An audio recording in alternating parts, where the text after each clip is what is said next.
Good morning भाइयों। आज का टॉपिक है house keeping and manual lifting.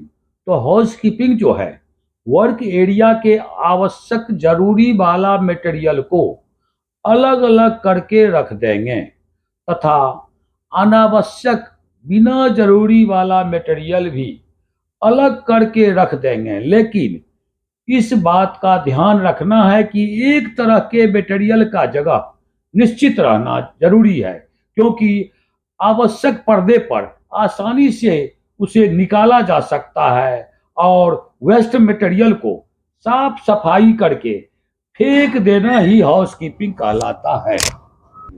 बाकी हो गया मटेरियल लिफ्टिंग। आदमी के द्वारा जो मटेरियल लिफ्टिंग किया जाता है उसमें भी बहुत तरह का खतरा होता है।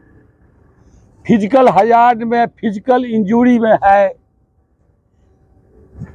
मटेरियल जो पकड़ेगा तो उससे हाथ में खरोच लगने का, कटने फटने का खतरा रहता है। इसके अलावा मटेरियल जो उठाएगा तो हाथ से फिसल कर गिरने का पैर पर गिरेगा तो पैर फ्रैक्चर होने का खतरा है। शरीर के किसी भी अंग में चोट लगने का खतरा रहता है। इस चोट लगने से उसके बाद शरीर में, हाथ में, इसके कलाई में, इसमें खिंचाव आने का डर रहता है। पैर में मोच पड़ने का डर रहता है। तो प्रत्येक मटेरियल को किस टाइप के से किस अंग से कितना मटेरियल उठाया जाएगा वो ध्यान में रखना है। तो मटेरियल से क्या है, तो खतरा से बचने के लिए क्या क्या उपाय करना है। मटेरियल को सही तरीका से उठाएगा। मटेरियल को उठाने के बाद अगर जो मटेरियल एक आदमी से नहीं उठने वाला है उसमें दूसरा आदमी का हेल्प करेगा, और दूसरा आदमी के भी अगर हेल्प चाहिए तो तीसरा आदमी का हेल्प, जैसे 25 mm का सरिया है या 32-28 mm का है, उस सब में 3 आदमी का हेल्प होना चाहिए। इसके अलावा हो गया मटेरियल जो भी लेगा, दस्ताना पीपीई आइटम तो मस्ट है। कंधा पर उठाएगा तो शोल्डर पैड का जरूरी है। छोटा मटेरियल है तो छोटा मटेरियल हाथ से भी उठाकर ले जा सकता है। लेकिन जो वेट वाला मटेरियल है उसको मैं देखता हूं क्या करता है, सरिया को भी 3-3 आदमी पकड़ता है। उसमें से जो थोड़ा आदमी सीधा होता है वो क्या करता है, शोल्डर पैड ले लेता है तो आसानी से इस पर रख देता है। और उसी में जो थोड़ा वीआईपी टाइप का आदमी रहता है वो क्या करेगा, शोल्डर पैड नहीं पहनेगा और उस मटेरियल को ऐसे करके उठा लेगा।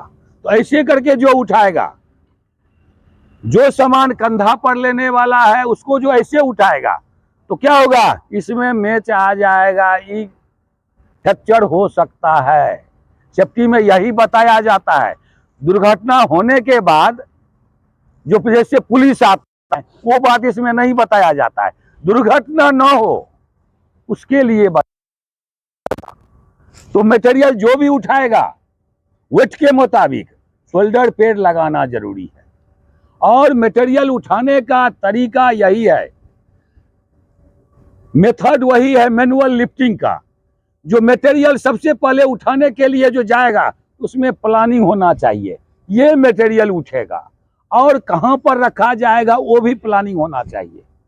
कहीं रास्ता पर न रख दिया जाए जो दूसरा आदमी को दिक्कत हो जाए। न मटेरियल किसी मटेरियल पर फिर मिक्स कर देगा तो क्या होगा, वो तो खिचड़ी बन जाएगा। खिचड़ी बनने के बाद अगर चाहेगा आदमी दाल को अलग कर लें, चावल को अलग कर लें और मटर दाना को अलग करेगा, गोभी को अलग करेगा, होगा वो तो सब मिल जाएगा। तो जो भी मटेरियल है उसको अलग अलग करके रखना है। तो मटेरियल उठाने का, लिफ्टिंग का सिर्फ मेथड आता है जो सबसे पहले तो पैर सही रहेगा, सीधा रखेगा, जहां भी जाएगा पैर सही से रखेगा। पैर सही से रखेगा उसके बाद क्या होगा, घुटना को नीचे कर सकता है, पीठ को सीधे करेगा। पीठ भी फ्रैक्चर होने का चांस रहता है। वो कैसे होगा, तो किसी भी भारी मटेरियल है उस मटेरियल को क्या करेगा, जहां से उठाना चाहिए वहां से नहीं उठाएगा, उसको पकड़ के खींचेगा। तो खींचने से मटेरियल खिंचाएगा, मशीन नहीं ना, ये तो आदमी है ना। तो पैर सीधा रखेगा, घुटना को मोड़ेगा, पीठ को सीधा रखेगा और गर्दन को सीधा रख करके ऐसे करके मटेरियल उठा लेगा। तो इस तरीके से अगर उठाएगा और जैसे मैं बताया हूं उस तरीके से अगर काम करेगा तो कुछ नहीं बिगड़ेगा। और